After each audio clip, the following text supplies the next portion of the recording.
Have you ever heard that little voice saying you're useless or you always mess up and wondered why it's so loud?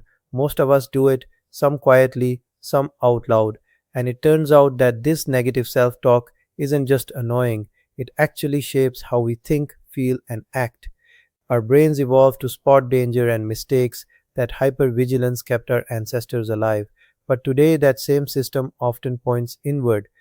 Psychologists have studied this a lot. Susan Nolen-Hoeksema showed back in 2000 that when people ruminate, that is, keep replaying negative thoughts over and over, it doesn't just make them feel worse in the moment, it actually makes depressive episodes and anxiety last longer.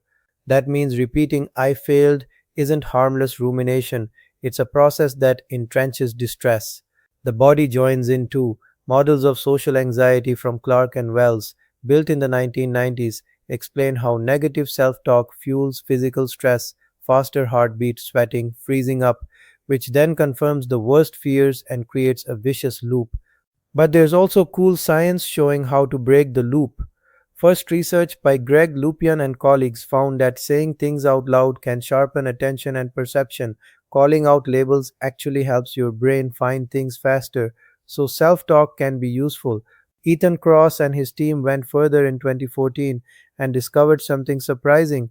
If you refer to yourself in the third person, okay, Alex, breathe. Instead of saying, I can't do this, you create a little psychological distance. Their experiments, published in a major psychology journal, showed that third person self talk reduces emotional intensity and helps people regulate feelings more effectively. It's like giving yourself advice as if you were someone else, and the brain listens. So, how do you use that? Start simple. Step 1. Notice your voice. Most negative self talk runs automatically. Treat it like a notification you didn't ask for. When you catch it, name it. Say, oh, that's the critic again. Naming takes power away from it. Step 2.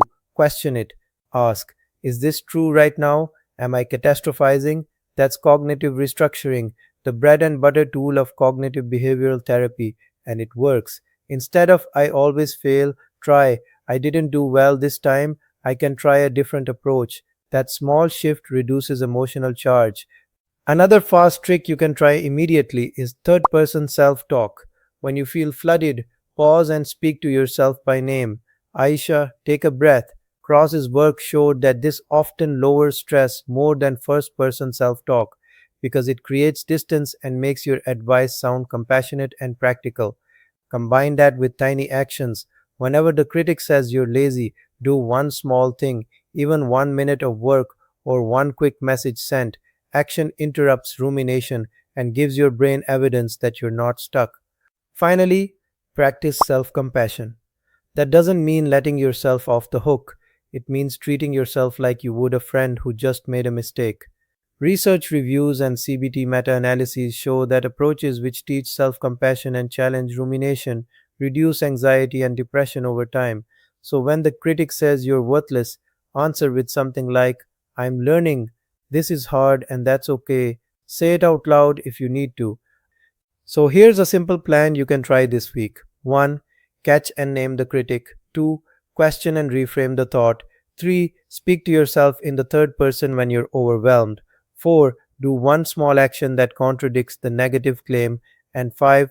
Answer with self compassion. Try that sequence the next time you hear the critic. And if you do it consistently for a few days, notice how the voice changes. It won't disappear overnight, but it becomes smaller. What kind of self talk do you notice most? Pep talks, problem solving talk, or harsh criticism? Try one of these techniques this week and tell me what happened in the comments. If this helped, hit like and subscribe. I've got more psychology tricks that are simple, science packed, and actually useful. Thanks for watching.